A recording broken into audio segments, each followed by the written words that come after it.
किसी भी कंट्री से ऑस्ट्रेलिया का विजिट वीज़ा आपने अप्लाई करना है या टूरिज्म के लिए जाना चाह रहे हो तो ये वीडियो आप ही के लिए है। तो जी आज हम बात करेंगे ऑस्ट्रेलिया के वीज़े के हवाले से। किसी भी कंट्री से ऑस्ट्रेलिया का वीज़ा अप्लाई कर लो, प्रोसेस तकरीबन सेम है। वीज़ा की एप्लीकेशन जो सबमिट करते हैं इसके लिए वीज़ा की जो फीस होती है 190 AUD ऑस्ट्रेलियन डॉलर का ये वीज़ा है। इसके अलावा बायोमेट्रिक की थोड़ी सी फीस होती है, मुख्तलिफ कंट्रीज़ में मुख्तलिफ है, मलेशिया में थोड़ी डिफरेंट है, पाकिस्तान में थोड़ी डिफरेंट है, इस हिसाब से 190 AUD यानी कि ऑस्ट्रेलियन डॉलर तो वीज़े की फ़ीस है। इसके अलावा थोड़ी-सी बायोमेट्रिक की फ़ीस होती है, जब वहाँ पे आप जाते हो बायोमेट्रिक करते हो, तो उसकी वहाँ पे थोड़ी-सी आपने फ़ीस अदा करनी होती है। ऑस्ट्रेलिया के वीज़ा की एप्लीकेशन ऑनलाइन आपने फिल करनी है, ऑनलाइन अपलोड करनी है, ऑनलाइन ही सबमिट करनी है। जिस दिन उन्होंने बायोमेट्रिक करनी है, उसी दिन आपका वो इंटरव्यू वगैरह ले लेंगे। हाँ भाई, किधर जा रहे हो, किधर आ रहे हो? ऑस्ट्रेलिया का वीज़ा अप्लाई करते हुए चंद चीज़ों का ख़्याल रखना है आपने। आपके डॉक्यूमेंट सारे के सारे अच्छे तरीके से स्कैन हुए हों। ये नहीं करना कि तस्वीर मोबाइल से तस्वीर ले ली, स्क्रीनशॉट ले लिया या तस्वीर ले ली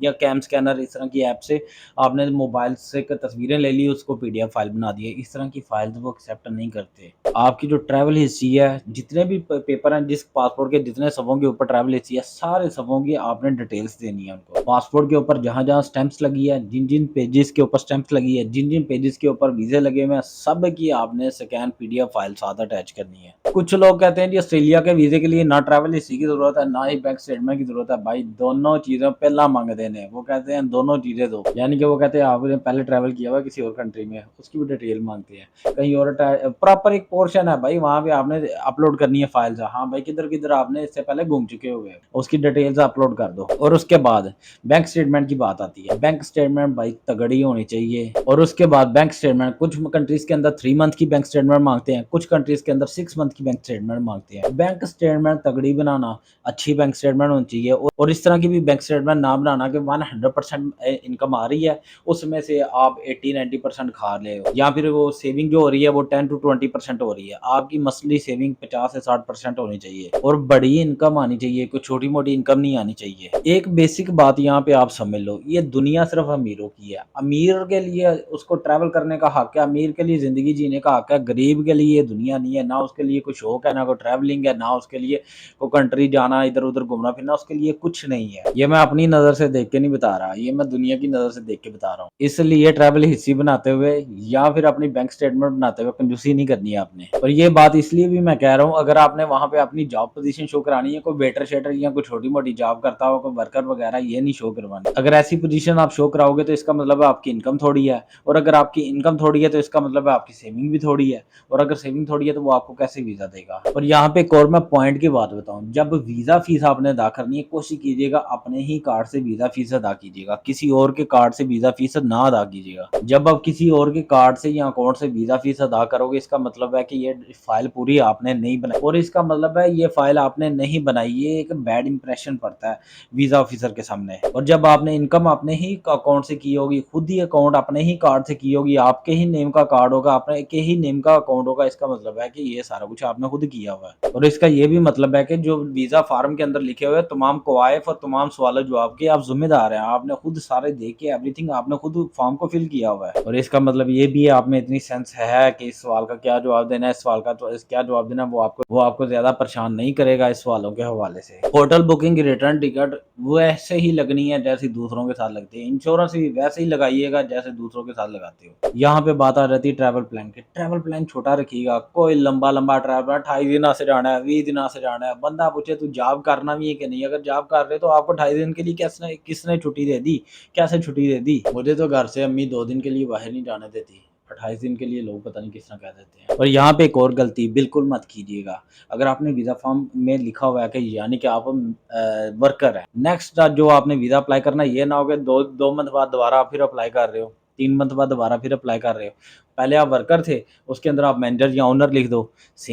आप बेशक सेम बिज़नेस है, सेम प्लेस है, ये कैसे मुमकिन हो सकता है? इसके लिए फिर लंबी वो वेरिफ़िकेशन माँगता है। भाई पहले तो तू वर्कर था, अब तू कैसे इतना बड़ा बिज़नेसमैन हो गया? ये कुछ तो लोचा है। ये जो जग्गा भाई वाली स्टेटमेंट होती है ना, जग्गा भाई वाली, एकदम से पैसे डाल, एकदम से पैसे निकाल लिए, एकदम से पैसे डाल के स्टेटमेंट बना ली, ऐसे स्टेटमेंट खड़ी कर दी है। ये देखो हाँ, 2 करोड़ की स्टेटमेंट है, भाई वो इस तरह की स्टेटमेंट फिर रिजेक्ट हो जाती है। इस तरह की स्टेटमेंट नहीं बनानी, हर मंथ पैसे आने चाहिए।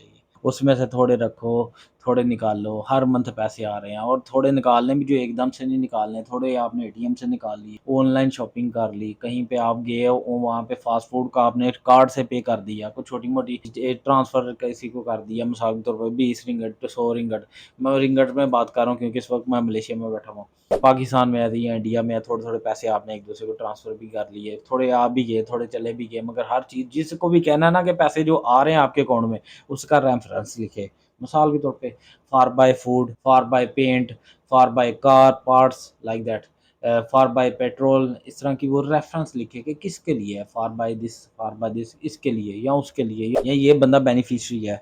इसमें इस तरह की डिटेल्स लिखे कि आपके पैसे किस तरह आ रहे हैं, किसके नाम पे आ रहे हैं, क्यों आ रहे हैं, कैसे आ रहे हैं, इस तरह की, ताकि वीज़ा ऑफिसर आपको किसी पॉइंट पर रोके ना, भाई ये बता है कितों है। जो छुट्टी लेटर होगा ना, जिसे लीव लेटर कहते हैं, उसके साथ ही एक लेटर और होता है जिसे कंफर्मेशन लेटर कहते हैं। ये दोनों चीज़ें साथ लगाना। एक लीव लेटर है कि यहाँ भाई ये बंदा हमारा है, इस हमारी कंपनी में काम कर रहा है, इसको हम इजाज़त दे रहे हैं, जा जाके मौज डाले, जा जाके सिमरन जी ले अपनी ज़िंदगी। अब दूसरी बारी आ गई जी कन्फर्मेशन लेटर। वो बताते हैं जी ये बंदा हमारी कंपनी में फलां डेट से लेके अब तक काम कर रहा है। तो ये जो क्वेश्चन है ना, यही क्वेश्चन वीज़ा फॉर्म के अंदर भी पूछते हैं। अच्छा फलां कंपनी में काम कर रहे हैं, किस कंपनी में काम कर रहे हैं जी, मैं फलां कंपनी के साथ काम कर रहा हूँ। कब से काम कर रहे हो, ये जो डेट है ना, कब से काम कर रहे हो, ये ज्वाइनिंग जो डेट है, यही सेम डेट वहाँ पे आपके कंफर्मेशन लेटर के अंदर होनी चाहिए। अगर ये चीज़ सेम ना हुई तो सैयां पकड़े जाएंगे। और ऑस्ट्रेलिया वीज़ा के हवाले से मैं आपको एक और पॉइंट की बात बता दूं, वहाँ पे आता है किसी कंट्री के अंदर ओवरस्टे तो नहीं हो, यानी कि आपने जानबूझ के किसी भी कंट्री, बल्कि जानबूझ के क्या, वैसे भी आपने किसी कंट्री के अंदर ओवरस्टे नहीं होना। और पासपोर्ट 1 2 3 4 10 भी आप बदल लोगे,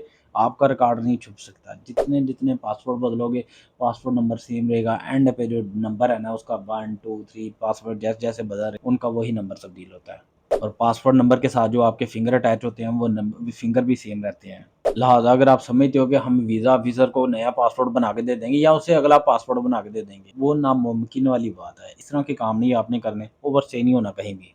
एक और बड़ा इंपॉर्टेंट सा डॉक्यूमेंट है, वो साथ लगाना है आप, वो है जी गुड कंडक्ट सर्टिफिकेट। अब मैं इसके अलावा 2 और डॉक्यूमेंट बताऊंगा। गुड कंडक्ट सर्टिफिकेट मलेशिया के अंदर कहा जाता है, अदर कंट्रीज के अंदर मिसाल के तौर पे पाकिस्तान में कहता है पुलिस रिपोर्ट या पुलिस करैक्टर सर्टिफिकेट। इसी को समझ लें, character certificate, police character certificate, police report, good conduct certificate, ये सारी चीज़ें। बल्कि यहाँ पे एक और भाई एक वर्ड कह रहा था, एक्स रिकॉर्ड, यानी कि पिछला रिकॉर्ड। ये सारा कुछ है ना, ये एक लेटर होता है कि हाँ ये बंदे का कोई क्राइम, ये लेटर साथ लगाना है। किसी भी कंट्री से आप अप्लाई कर रहे हो, ये साथ लगाना है। मगर अगर आप मलेशिया के अंदर चाहे लीगल चाहे इनलीगल 6 मंथ से ज़्यादा रह गए हो, या 6 मंथ रह गए हो, या उससे ज़्यादा देर रह गए हो, मलेशिया से भी वो मांगते हैं। वो कहते हैं अच्छा आप तो इतनी देर तक मलेशिया में रह के गए हैं, आप इस तरह करें, वो साथ लगाएं।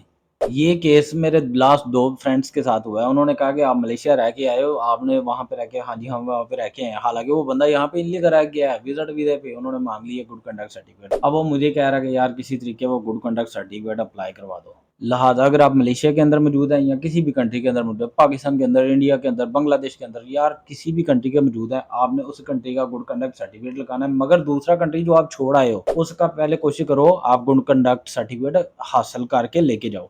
अगर आपके पास नहीं है तो चुप कर जाओ, अगर मांगेंगे तो फिर अरेंज कर लेना, अदरवाइज आप वैसे गुजारा कर सकते हो। ये जनाब आपने अपना साथ लगाना। मिसाल के तौर पे आप कहते हो मैं शादीशुदा हूँ, साथ लगाओ, आपको पता हो उनको कि भाई ये बंदा वाकई शादीशुदा है कि नहीं, आपके पास जो प्रूफ होता है वो साथ लगाओ। और आखिरी एक और चीज़, अगर आपका किसी भी जगह पे कोई रजिस्टर्ड है किसी किस्म का बिजनेस, वो साथ उसकी डिटेल्स लगाएं। बिजनेस के अंदर आपकी जो प्रॉपर्टी है, बिजनेस की जो वैल्यू है, वैल्यू भी मेंशन होनी चाहिए, उसके साथ प्रॉपर्टी की जो डिटेल साथ होनी चाहिए।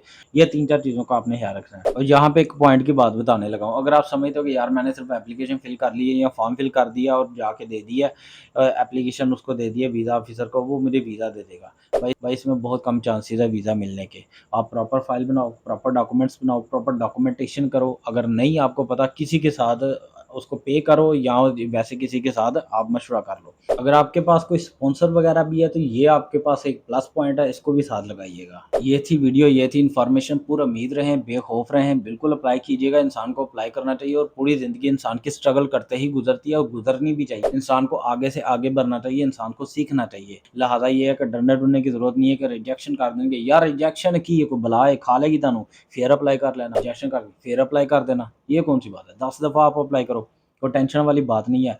वो कौन सी तलाक हो गई है कि दोबारा शादी नहीं होनी है उसकी। तो ये है कि रिजेक्शन ही है यार। ठीक है, आप अपने डॉक्यूमेंट्स को मोर स्ट्रॉन्ग करो, उनको मज़ीद पॉलिश करो, दोबारा बेहतर बनाओ और दोबारा फिर आप अप्लाई कर दो। ये चीज़ें हैं और ज़िंदगी भी आगे बढ़ने का ही नाम है। वीडियो अच्छी लगी हो मेरे चैनल को सब्सक्राइब कीजिएगा, दूसरों के साथ शेयर कीजिएगा ताकि मालूमात ज़्यादा से ज़्यादा दूसरों तक पहुँच सके। मेरी वीडियो को लाइक कीजिएगा, अपना बहुत सारा ख्याल रखिएगा। अस्सलाम वालेकुम।